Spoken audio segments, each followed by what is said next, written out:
So, recently in my life, I failed a certificate test 5 times. Despite not having anything to show for it, I would still say that I learned a lot. Let's get into it. Hey yo, I'm yapping here. What the? Like, subscribe. Let's get it. And when I say that I failed the test, I don't mean it in any inspirational way. I failed it and came back around and rallied that people say after they lose. I mean, I genuinely had to sit with what repeated failure looks like when you can't talk yourself around it and there's nobody else to blame but yourself. Let's be for real. It was a pretty hard loss.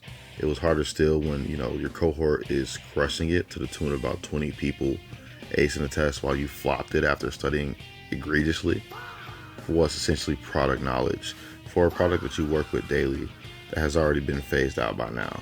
It's becoming obsolete. The test is really only relevant in your current position because there's a bonus tied to it. But that's the test that I failed. The part that made me mad in a very specific way is because it's how I'm losing repeatedly over something I literally do every day at work. Like at some point, it starts to feel a little bit personal. It really starts to feel like somebody has it out for me. But I definitely learned something on the way while taking the test, while studying for the test. And to clarify, I was studying for the now defunct Microsoft Fundamental course. And after 5 attempts, 3 in 2023, 2 more after, convincing myself that maybe this time the information will finally stick the way I needed it to. I initially told myself to let it go because clearly it wasn't clicking with me the way that I needed it to. As I said before, I can still do what my job requires of me. That's never been a problem. But this certificate was a way for me to kind of solidify that working experience that I have, that the information that I carry with me every day, is not theoretical, but it's technically applied, something I could throw on my resume just to kind of mark my time here at this position, doing technical support, and get a quick bonus from my company. That was always a factor and a motivator for me.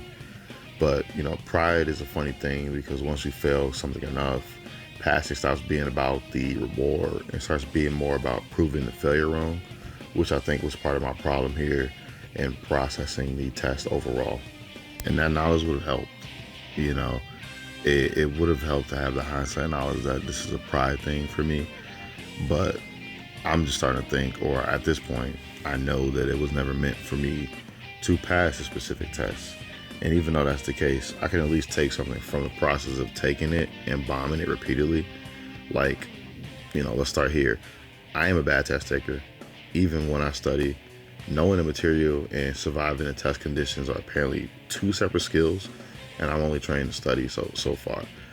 For me specifically, I get anxious during tests, and I just kind of realized it. Not like a dramatic panic or anything like that. I don't hyperventilate every test, maybe math tests, but not every test. Just that quiet brain fog, where simple questions just start to feel unfamiliar because the timer's there. All of the stuff that I study starts to turn into hieroglyphics as opposed to the English that I was studying beforehand.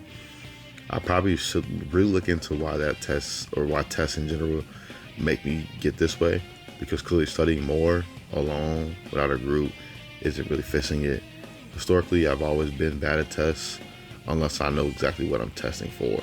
And like when the teacher used to give you test packets for tests that's coming up, but those questions will be on the test.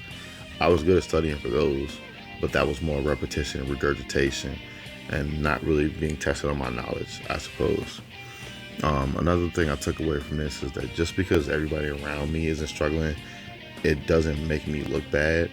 Other people passing doesn't automatically mean that, I failed morally. I did put in the effort, and so it's not like I didn't try. I was really studying for this test, like 2 hours a day minimum. My commute's about an hour at a time, so I just ran the practice test through over and over and over again to try to make sure that the main information stuck with me, but it really didn't, it just didn't land that way, right? So this wasn't me half-assing it or just half doing the stuff. I was being hard on myself when I know that I was studying harder than people that actually passed the test. And, that disconnect between effort and outcome is just hard to sit with for me personally. I usually don't study too much for tests, especially when it's something that I work with. You think that, or I thought that I would be able to just get through that because I work with this every day. Why wouldn't I be able to do it if somebody asked me to do it on a test, right? It's just hard to sit with for me.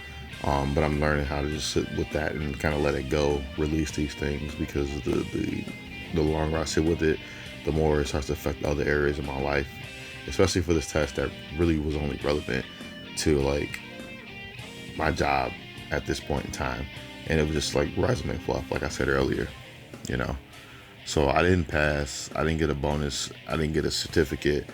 I got frustration and better study experience habits, stressed out and intense for no reason at all. But because outside of pride, there was no life or death danger applied to this test. I kind of put that on myself because I just wanted this to work out. I also had to relearn when to bail. Sometimes the lessons, not to push harder, but recognize when effort has stopped producing anything useful. Like, if I keep studying and studying and studying and I'm taking tests back to back and I'm getting worse scores on the retake, maybe it's time for me to give something else a try or look into my other efforts or other areas I can study for and potentially take a test for, It's also better to bail early than to waste time.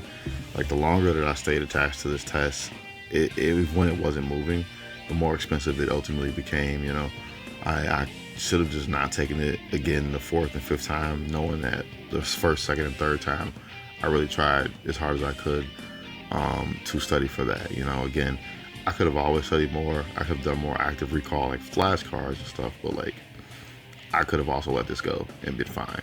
I'm still pretty good at my job, actually, so this was only just a resume fluff, like I keep saying, And at some point, persistence can quietly turn into self-punishment even if you don't like notice it until you're irritated all the time.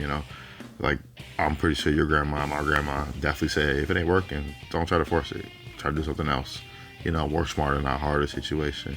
And I could always try more. You could always try more, but if you didn't get it, you didn't get it. And persistence eventually becomes punishment if the reason you're continuing is just like pride. That's gonna hurt you out long term. Evaluate if this is worth it for your long term plans in the first place. Like, for real. A lot of us, kind of chase things because they sound responsible, not because they actually fit where we're trying to go. And this is definitely what happened to me here. It sounded like I should be taking this test to be progressing my skills, even when I kind of knew that the skill set that I was studying for was actively being phased out. It was just the opportunity cost of getting a bonus and having some resume fluff that was really calling to me. And I could have kind of looked into other avenues to increase, honestly, both of those things, money and my station at work, my status at work. There could have been other things to be done instead of hyper-focusing on this test that really wasn't doing anything for me. That's one of the main reasons why I'm really upset that I let this take more of my time.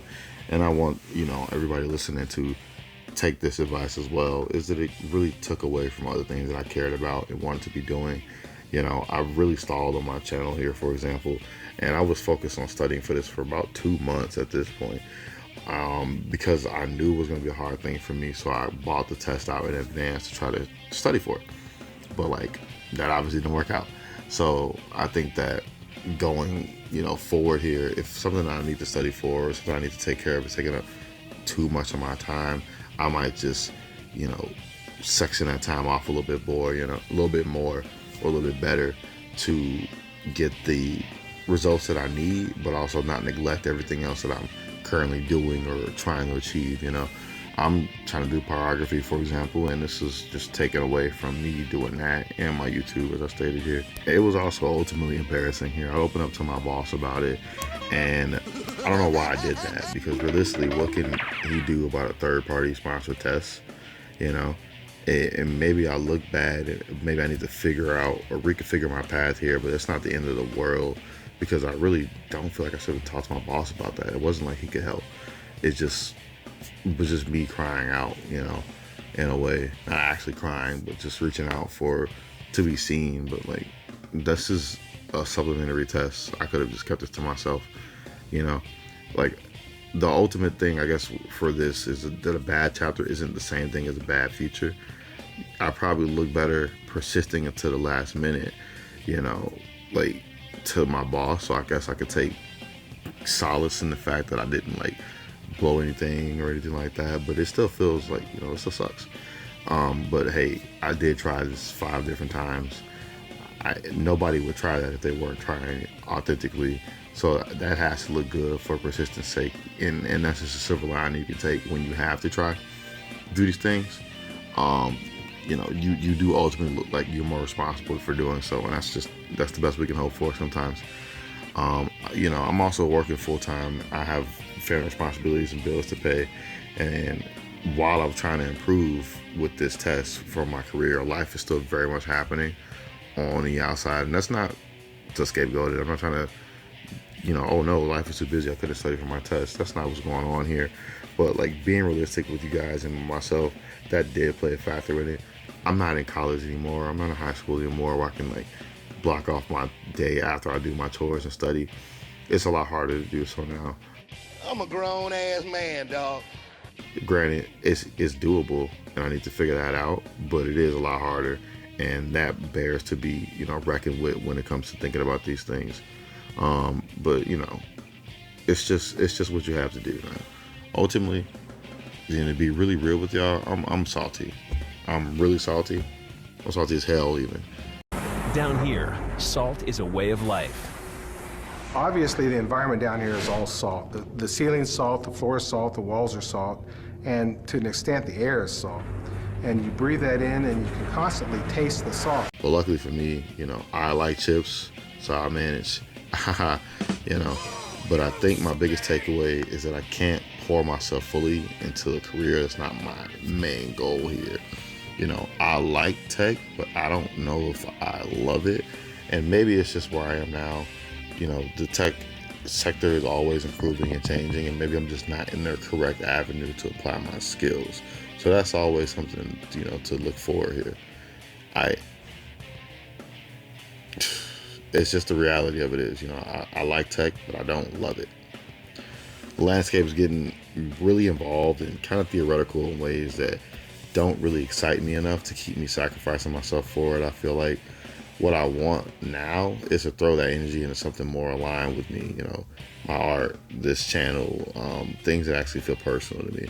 I should maybe even watch more TV during that time. Hell, I would have been finished with The Sopranos by now, as opposed to just catching up on episodes where I spent 2 weeks to a month and not doing anything but studying. The world is on fire right now, and jobs kind of don't promise anything like they used to. Stability means something different now, and I'm gonna still keep mine, for sure. But I'm also gonna keep building things towards, other stuff that matters to me. That'll make me resent myself while doing them. You guys have a good day, and thanks for stopping by.